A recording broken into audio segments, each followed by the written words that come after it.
Welcome to the First Unitarian Universalist Church of Rochester. For more than 150 years, ours has been a congregation striving to have open minds and loving hearts, celebrating many sources of wisdom and many spiritual paths. Your faith, your doubts, your questions, your hopes for our world, and your story are welcome here. And our doors are closed because our hearts are open, living our values of care and compassion. You can stay connected online through Sunday services, of course, online coffee hours, small groups, as well as Wednesday night forums. There are monthly spirit kits that you can come and pick up with themed activities for children and families. And if you're a newcomer, there is an opportunity to connect with online videos about the history of our church and how to get connected, an online membership class at your own pace. You can visit the website to fill out a visitor form to get more information about how to get connected during this time. And this Wednesday night, join Executive Director Karen Wills and Racial Justice Director Nico Van Ostrand with the Minnesota Unitarian Universalist Social Justice Alliance, or MUSJA. They recently led a statewide racial justice summit doing incredibly powerful work. We have a unique opportunity to hear directly from them this week about that work and their continued work for collective liberation. I worked with Nico at White Bear UU Church a few years back. Nico is a phenomenal leader, and you won't want to miss our time with them this Wednesday night, 6:30. Join us online. And today's offering goes to support the UUA Disaster Relief Program, a national Unitarian Universalist program, providing emergency assistance to partners and UUs in areas devastated by recent storms and power failures in Texas and beyond. You can give at uurochmn.org/give. And as we begin our pledge drive today, our annual pledge drive, we are mindful that our church is sustained by the regular pledges of members and friends so that we can regularly send our entire offering on a Sunday out the door in solidarity and support. Thank you for your generosity in-house and beyond. And thank you to our pledge team for kicking off a campaign in the midst of a pandemic year, for coordinating last night's YouTube variety show. If you missed it, it's still on our YouTube channel. There's fun new entertainment as well as some classic entertainment from last year. There's a skit from the pledge team. There's a few original songs. Some beautiful things to see. So if you miss it, you can still see it online. And see the special e-news that came out on Friday with pledging information and some of the modest goals we have for this year of returning some of the program funding that we couldn't attend to last year and other things related to being a good employer and good stewards of our resources. So thank you for your generosity for sustaining this church. Our money comes from you, from members and friends, to sustain the work we do in the world. And we will have a culmination event on Sunday, March 21st, a drive-through event. You can see your e-news for more on that. Thank you for your generosity to this church. And finally, in the words of the Reverend Eliza Tupper Wilkes, minister of this church in the 1870s, may our faith in humanity and our message of hope and good cheer light our way. It's good to be together.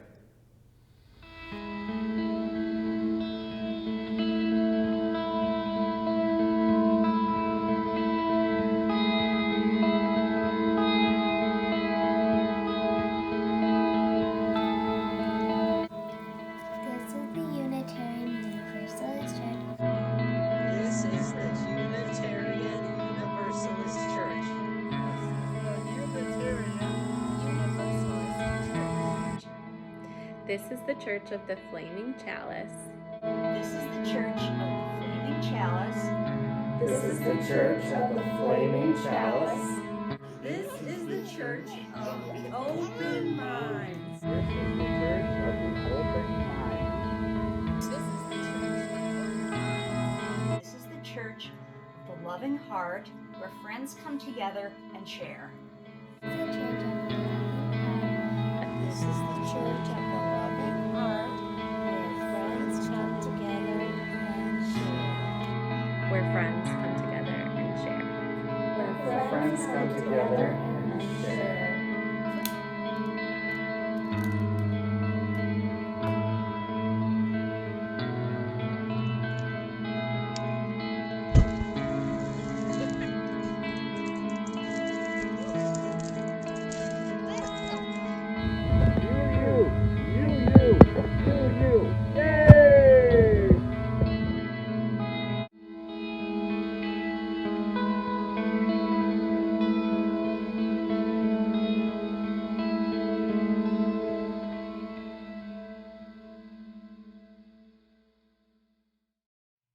Do not leave your cares at the door. Do not leave them there when you come into this place. Be open to forgiveness and transformation. Come on in, you are welcome here. And do not leave your cares at the door. Bring your pain and sorrow and joy. There's a place for them upon the altar of life. Be open to forgiveness and transformation. Come on in, you are welcome here. And do not leave your cares at the door. This is a place of grace, a place of losing and finding our way upon the winding road, meeting and parting, stumbling and starting over. Every story is sacred here, even yours, even yours. So come on in and do not leave your cares at the door. Do not leave them there when you come into this place. Be open to forgiveness and transformation. Come on in, you are welcome here. And do not leave your cares at the door.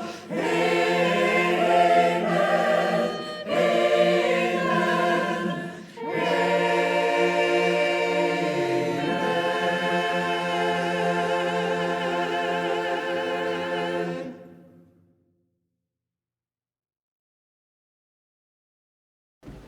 This church is your Hi, I'm Barb Foss with a message from your pledge team. We are inspired by this year's theme, Tending the Flame. For more than 150 years, our UU predecessors tended the flame before us. It is because of their commitment then, and ours now, that our church remains healthy and vibrant. UU churches are self-sustained, and we rely on our members to pledge annually to support and grow our mission. This church community has value, whether for personal spiritual growth, religious education, deep personal connections and fellowship, or promoting social justice. This year, we encourage you to pledge online using Realm or on our website. You can also obtain a pledge form from the website to mail in or drop off at the March 21st drive-through event. Pledging begins today, Sunday, March 7th, and ends Tuesday, March 30th. And in a demonstration of our commitment, the pledge team, along with the board of directors, have stepped forward to pledge early to kick off the campaign. Next, we'll hear from a few of our members about what this church means in their lives. When Kim finally dragged me to a service when I was first getting to know her, I was struck by the message. I come from a Catholic progressive background from the 60s, and then they went full-on conservative and really lost me. And I really didn't expect to hear any sort of message like that in a church again until I walked into this church. I have stayed for that message and also for the awesome fellowship. First Unitarian Universalist Church has sustained me for more than 20 years. It is a central part of my life, and I appreciate how it embraces my quirky authenticity, how it welcomes my questions and my doubts, and how it marks life's important passages through meaningful ritual. The Unitarian Church, with its commitment to social justice, makes me feel proud to be part of this community that is doing our part to end racism, support social justice, and sustainable communities. It helps hold me accountable. I also appreciate the intergenerational fellowship that helps me feel connected in a much deeper level to this beautiful community that we have created. I feel honored and privileged to be able to help sustain the church with our pledges, as the church has helped to sustain me and Angie in our lives. Thank you.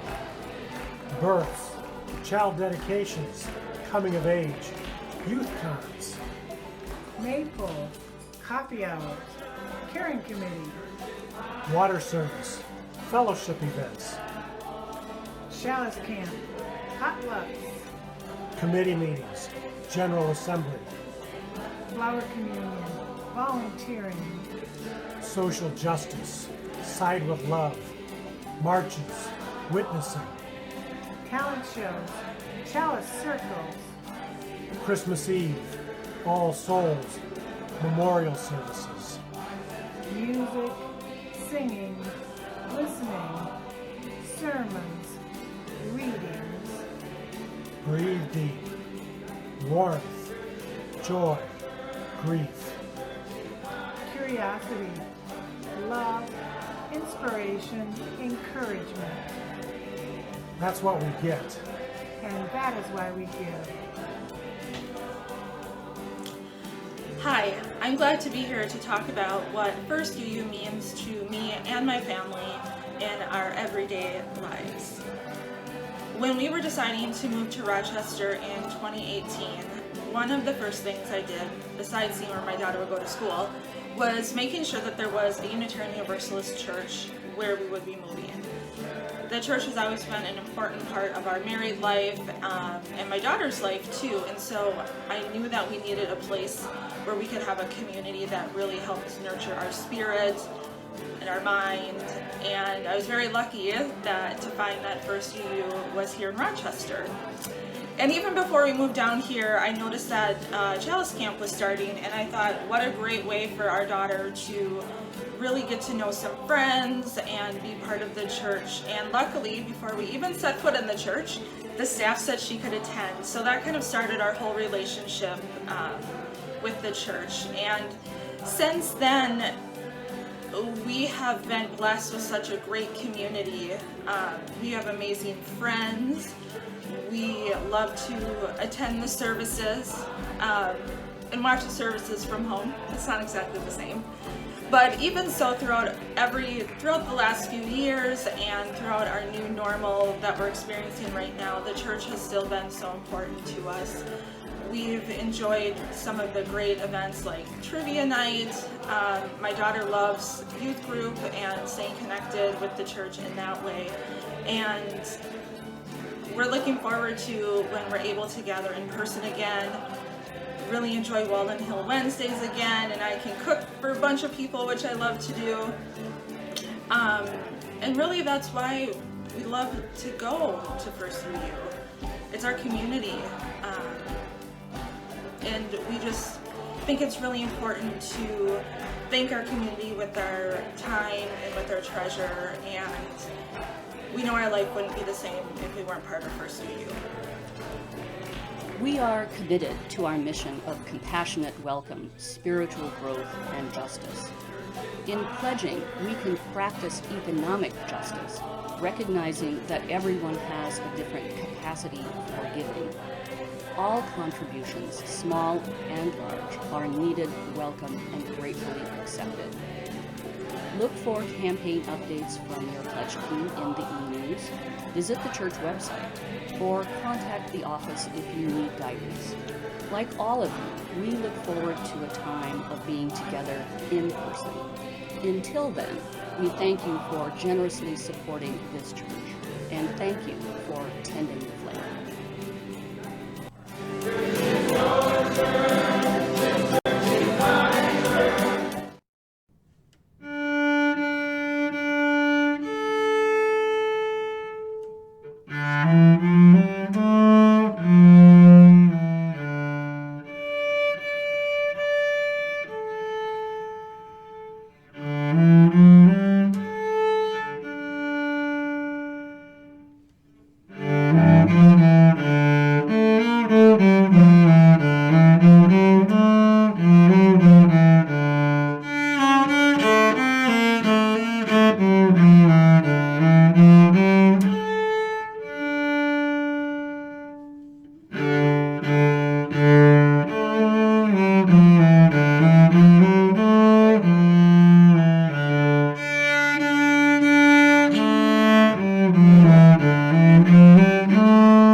here we are with a new month and a new theme again.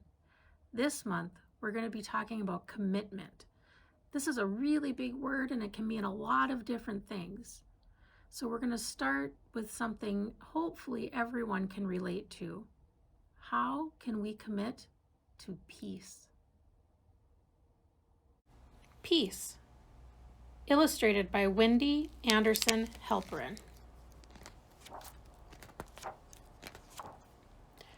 For there to be peace in the world,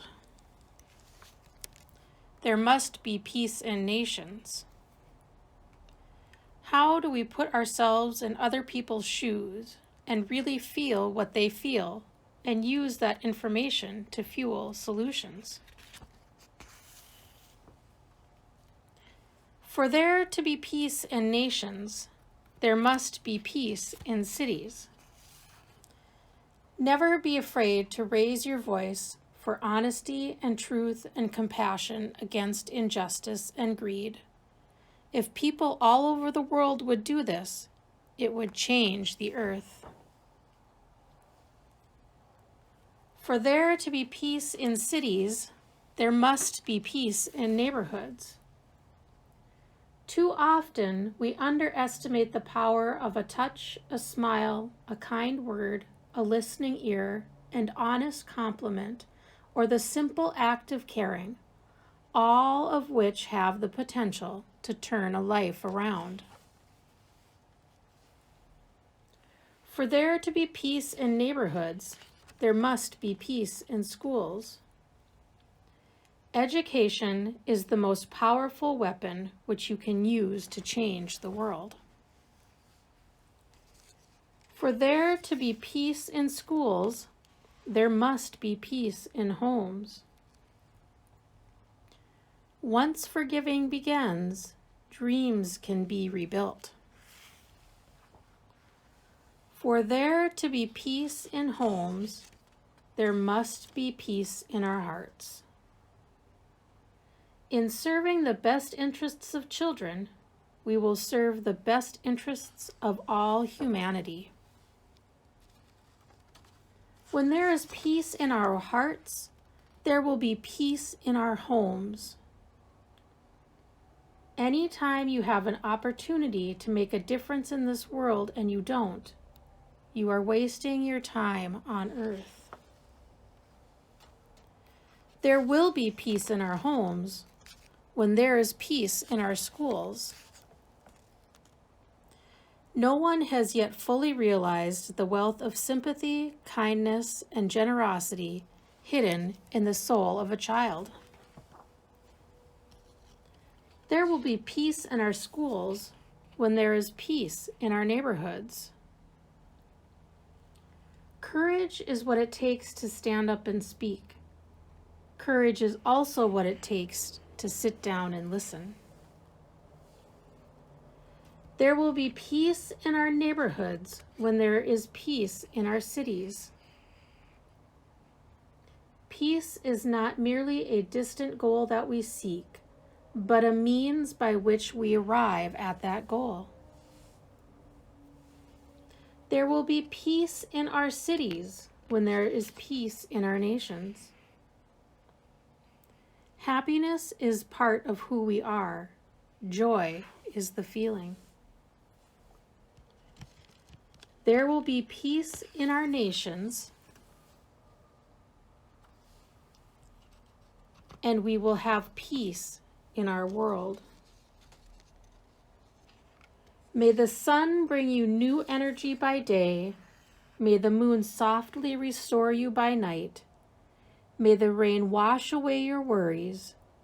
May the breeze blow new strength into your being.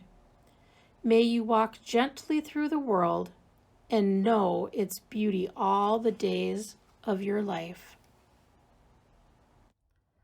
This book is centered around one of those things that we hear all the time. How can we have peace inside ourselves? How can we have peace around the world? It's complicated, but yet it's still simple. We can commit to building a kinder, gentler, more peaceful world. Ready? 3, 4.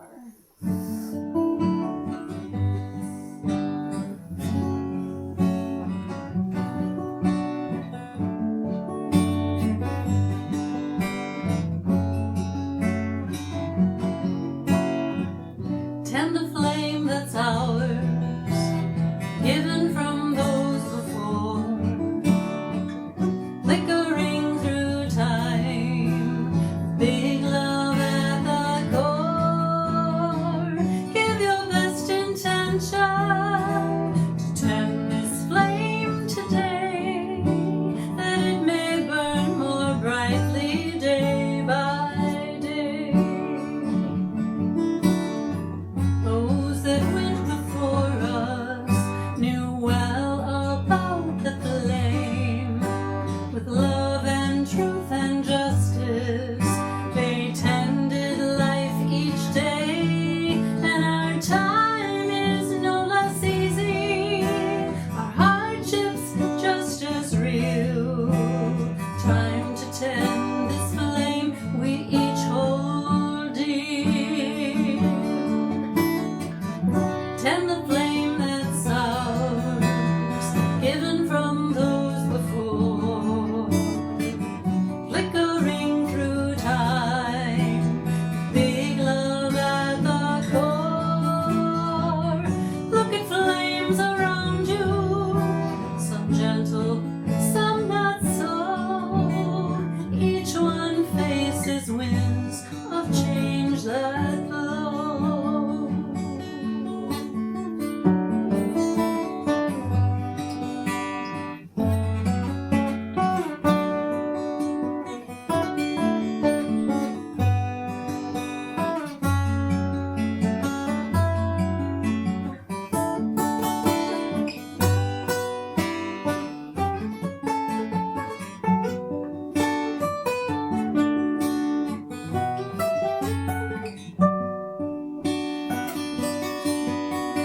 Many are the distractions that pull us off our path. Ground yourself in knowing love will see us back to that which is our calling, that only we can do. Tend the flame that's deep inside of you.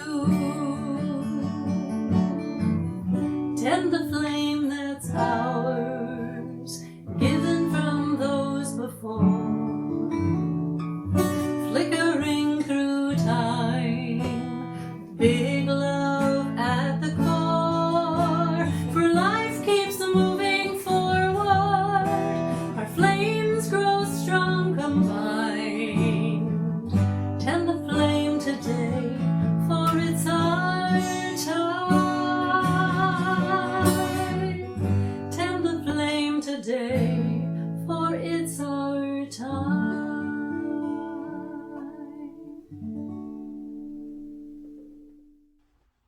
Good morning. It is good to be with you.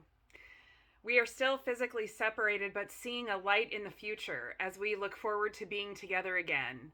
For now, we continue to gather in this virtual way as we continue to create a place of communal caring and connection. Be enriched by the virtual presence of each other and draw yourself closer into the heart of love at this time of service and connection. In this time together, we ask that our minds be open, our hearts welcoming, and our arms embracing. We honor all who support us in this caring, loving, and all-inclusive ministry. We send gratitude to Linda Thompson, serving as our caring coordinator, arranging care for our members and friends in need. The members of our caring committee are wonderful examples of our compassionate community, holding us up as we go through challenging and happy times. During this time of increasing needs in our lives and community, we encourage you to reach out for support and help if you are experiencing hardship. Many of us may need additional care, whether it be personal, pastoral care, grocery delivery, or an errand run, and we encourage you to reach out to Reverend Luke or myself with that request. We thank all of you who have served our congregation in this way over the last few months. Today's flowers are shared by myself and my husband Eric in celebration of our son Ethan's 19th birthday on March 3rd. In this community, we make time each week to share pieces of our lives with one another. We do this because each person here has value. Each person's experience matters. We lift up those whose lives are touched by sadness, by illness, by worry, or by loneliness. We revel in those who are celebrating joys in their lives. May their happiness lift us all. May all of us find comfort, hope, joy, and healing strength in this community.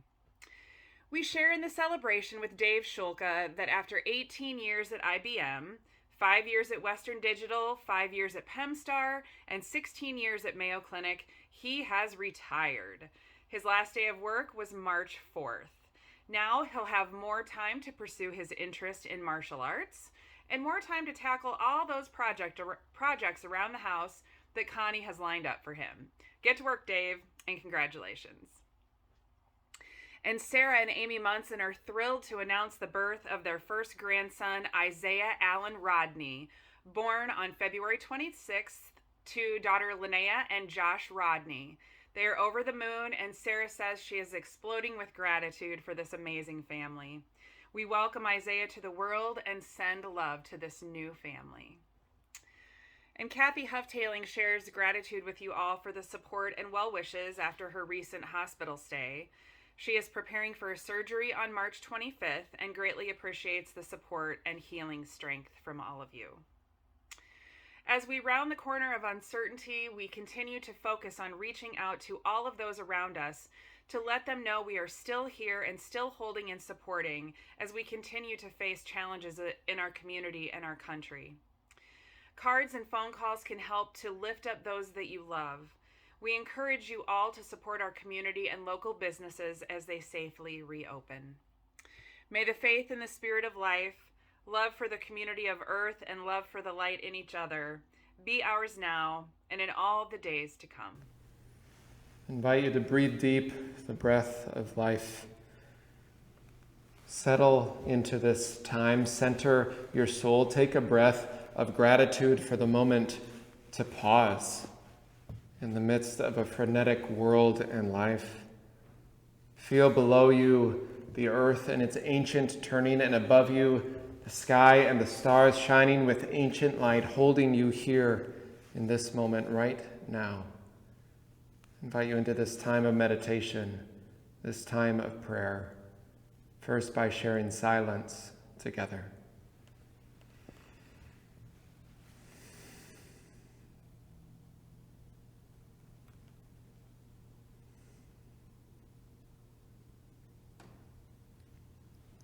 Spirit of life and source of love, God of 1,000 names and beyond all naming.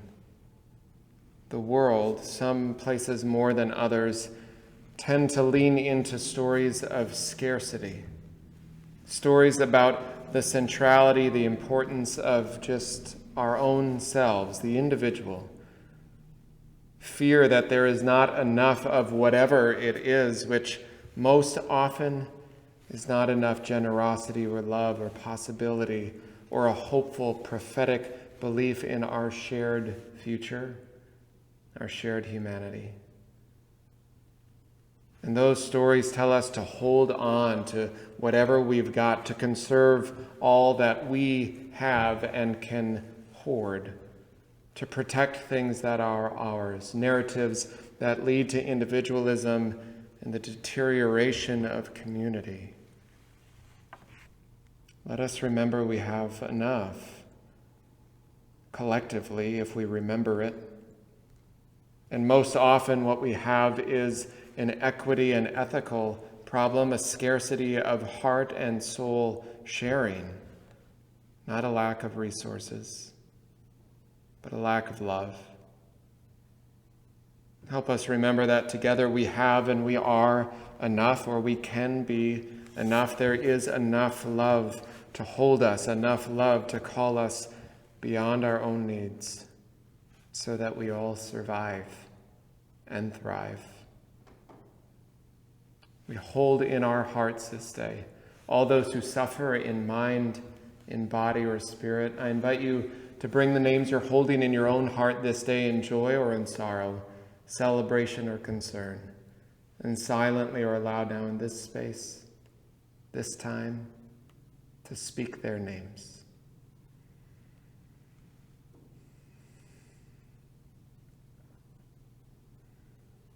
For all those names, and for many others, may we all be held in love and grace. These words come from Anne Lamott.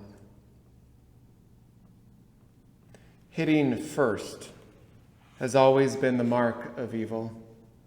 I don't think one great religious or spiritual thinker has really ever said otherwise. Everyone from almost every tradition agrees on 5 things. Rule 1, we are all family. Rule 2, you reap exactly what you sow. That is, you cannot grow tulips from zucchini seeds. Rule 3, try to breathe every few minutes or so. Rule 4, it helps beyond words to plant bulbs in the dark of winter. Rule 5, it is immoral to hit first. May we plant the bulbs of hope right now in the dark of winter, ready to believe and act that we are all family. Amen. Rise up, O flame, by thy light glowing, show to us beauty, vision, and joy. Rise up, O flame, by thy light glowing, show to us beauty, vision, and joy.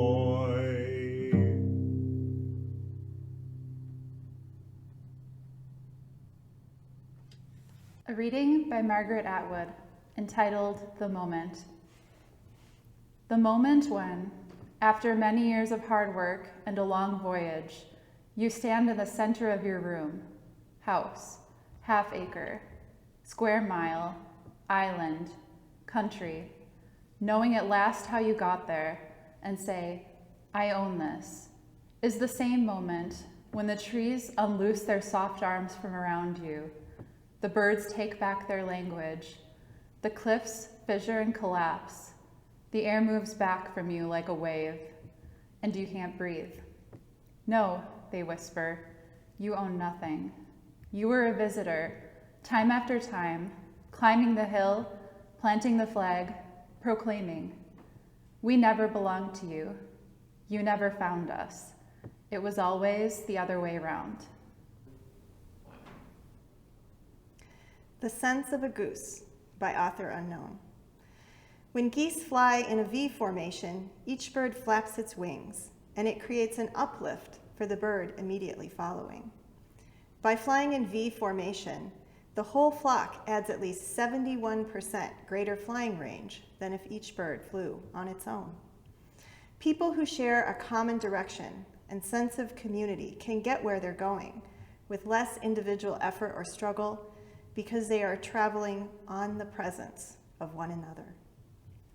When a goose falls out of formation, it suddenly feels the drag and resistance of trying to go it alone, and quickly gets back in formation to take advantage of the lifting power of the bird in front. If we have as much sense as a goose, we will stay in formation with those people who are headed the same way we are. When the head goose gets tired, it rotates back in the wing and another goose flies point. It is sensible to take turns doing demanding jobs, whether with people or geese flying south. Finally, and this is important, when a goose gets sick or is wounded and falls out of formation, 2 other geese fall out with that goose and follow it down to lend help and protection.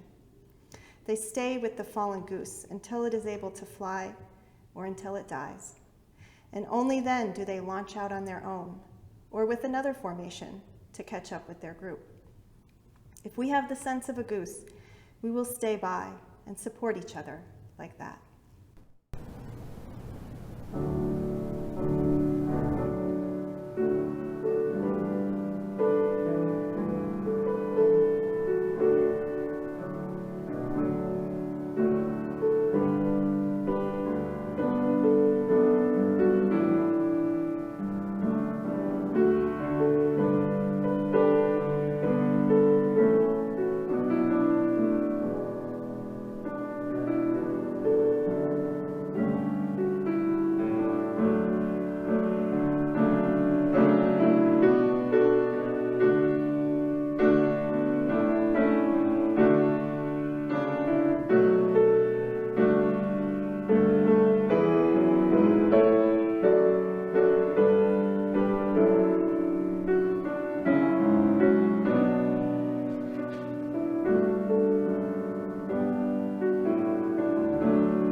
There they were, hovering, soaring high above us, but unlike the lone hawk or falcon or eagle that we sometimes notice up there, silent and majestic, these geese honk, noisy, kind of loud, soaring not alone, but bound together, all careening together. It seems like they'd run into each other, creating the shape of solidarity right there in the air, not just all happenstance and smooth either, but by the real work of paying attention to each other, attending to those who are hurt, of speaking to each other pretty loudly, echoey, not caring who else hears them. No secrets of solidarity and community here, just loud shouts of solidarity, of communal care, of finding their way together.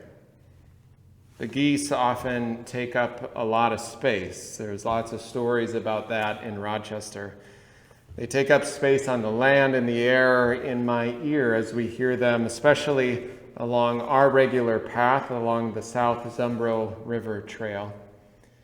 They have a few happy islands there on the Zumbro River, just down from the small dam where they like spending their days. Sometimes it's as if they were all swarming, hundreds coming in from all different directions. And I think the noise, the commotion of all of it is because of how attentive they are at being together, traveling together. You know, when you travel together with a group for a long period of time consistently, whether it's family or friends or whoever, sometimes it gets a little noisy, chaotic while you're traveling. Knowing that no matter their place in line, way back or way up front, or the many in the middle, they're moving together in that flying V shape. The moment when, writes Margaret Atwood, the moment when you stand in the center of your room, the center of your room, house, half-acre, square mile, island, country, and say, I own this, is the same moment the birds take back their language. The air moves back from you like a wave. You own nothing, writes the poet. You were a visitor. Time after time, climbing the hill, planting the flag, proclaiming, we have never belonged to you, she writes. You never found us. It was always the other way around. How often we like to think as communities, as institutions, whatever it is, as society, as individuals, that we've arrived at something that is ours, that we now own. Something like society actually needing economic systems that serve us all. But this society has a system that needs us to believe in mine, in individual acquiring of things and protection of it at all costs. We know the histories of this on this land and white supremacy and colonialism and more. This month's theme is commitment. What are we committing to? Who are we committing to? Our hearts, our lives. How are we making those commitments? Not just about the pledge drive, though don't forget about that, but of course, about how we are committing our time, our energy, our resources, whatever they may be, our gifts to the world, toward the world as we know it should be. It's a weird time to be alive. I wonder if we can agree on that. Not only have our behaviors needed to change of what is safe or not, what is risky or not, our sense of patience, glad or otherwise, has certainly changed.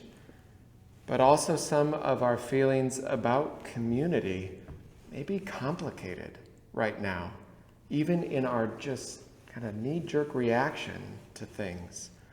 Of course, we know that it is an ethic of love to keep our distance from one another.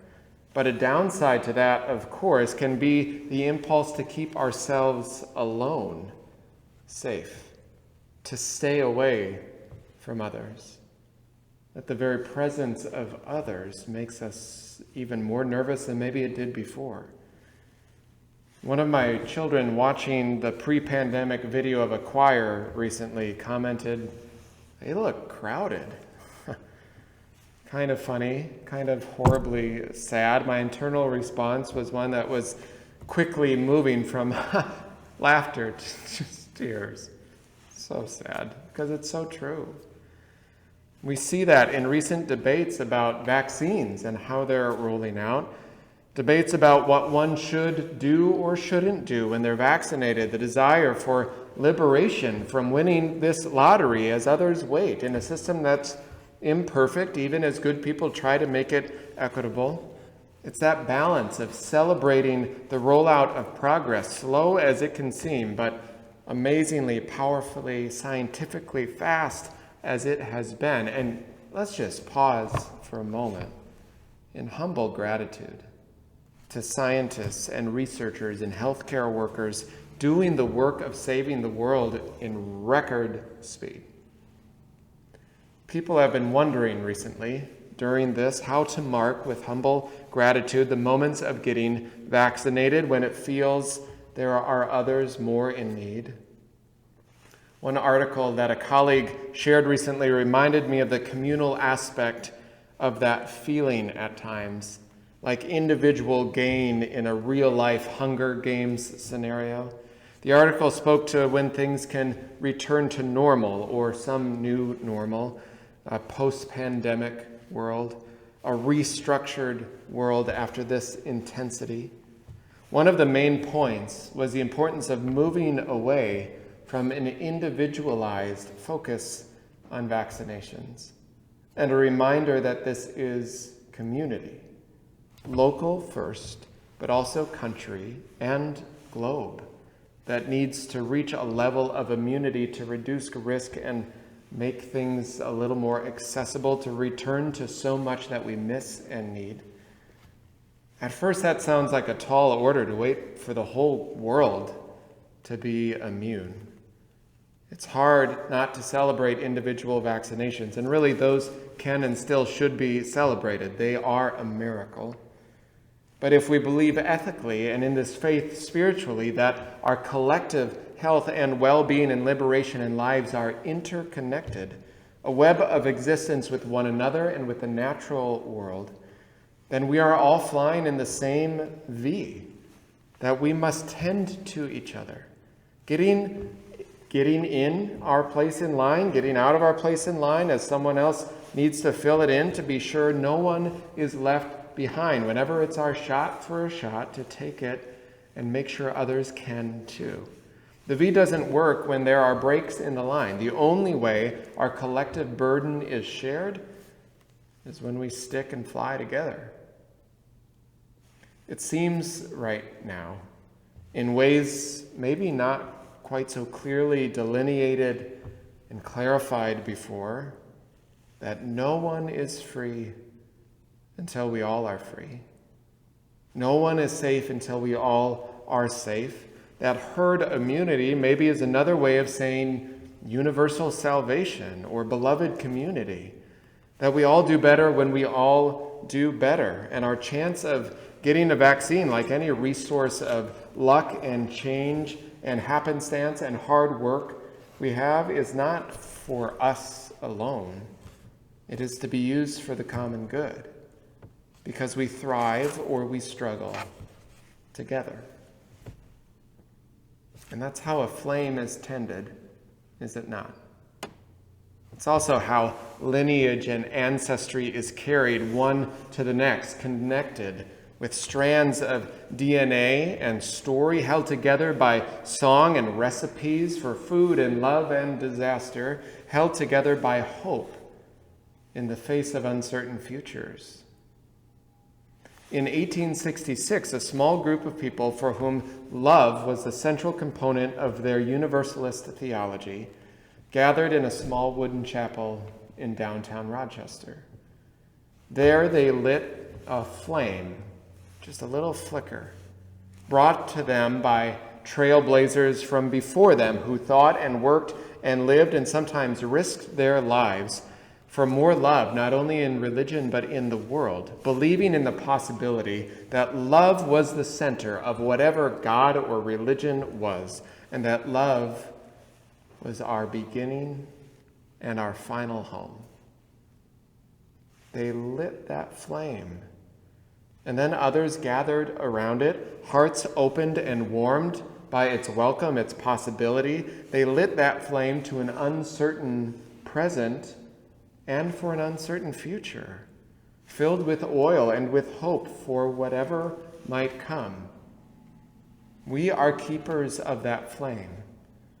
We tend it with hope and possibility every breath, every day, every annual pledge drive, every time we gather virtually in person, always leaning toward love. And if we're doing it right, always telling our stories in humility and gratitude, like the time a $300 check posted in our hallway here at the church building from the Universalists in Owatonna saved us pretty much from closing, and how we still depend on every amount of support today to keep our church and our mission alive and vibrant, to keep being a church of open minds and loving hearts, because we believe it matters to ourselves, to our community, where faith and doubt and many beliefs and many paths can find a home, and together we grow and learn and help create a better world. We are tenders of that flame, rooted at our core in a type of love that has to be eternally hopeful, that ours is a religion that at its best, its practice, like the poet Anne Lamott writes, is about planting bulbs in the dark of winter, certain that something good will, or at least could, happen, but having no certainty of it at all. We move forward in a line, in a loud, messy formation together, this messy reality of our lives, the loud, messy reality of church life and democracy, honking as we go. That's what our conversations about the future of our building and grounds are about. That's what every class or forum or service is about. That's what we do as a community. That's what this church is for babies and children and adults and elders. That's what our little chalices at home are about. We are constantly lighting flames of hope in the face of an uncertain future for any one of us. That's what morning gratitude is about. It's what getting up to face each day is about. It's about some little flicker of hope that there is meaning and love out there that's worth it. Our religion is, at its core, a place where we light flames of hope in the face of uncertainty, that there is something at the core worth believing in, worth taking risks for, worth imagining what is possible, that we can believe in and be something and still be unclear about it. It's our theology, it's our governance, it's who we are, it's what we do. We keep lighting little fires on our own, knowing that it only matters when we do it together. We can't quantify all of that, what this church means. With as many spreadsheets and analyses and data sets we'd love to have and sometimes are helpful, what moves people's hearts and nurtures their souls is far beyond what we could possibly quantify with numbers and charts. It's soul work of marking life passages, of providing roots for our children, of blessing each other on our path and finding our way back toward hope when grief has shattered our hearts. How can you quantify that? The air we are flying in is only ours together. We don't own it. When we know that individually we don't own a thing, not a vaccine, not an individual pledge amount, they belong to all of us. That's the whole point, that collectively, the air we share is our home. So we fill out our pledge and we offer words or songs of hope and care to each other, to offer whatever it is we have, big or small, gifts as varied and unique as each of us, because we lift each other up. We fly on the support of those around us. We tend to each other when we fall, when we fail, and we keep going in love and commitment to each other, because we believe that there is a love wide and large enough to hold us, to suspend us in the air of an uncertain future possibility, and that it will carry us home to love.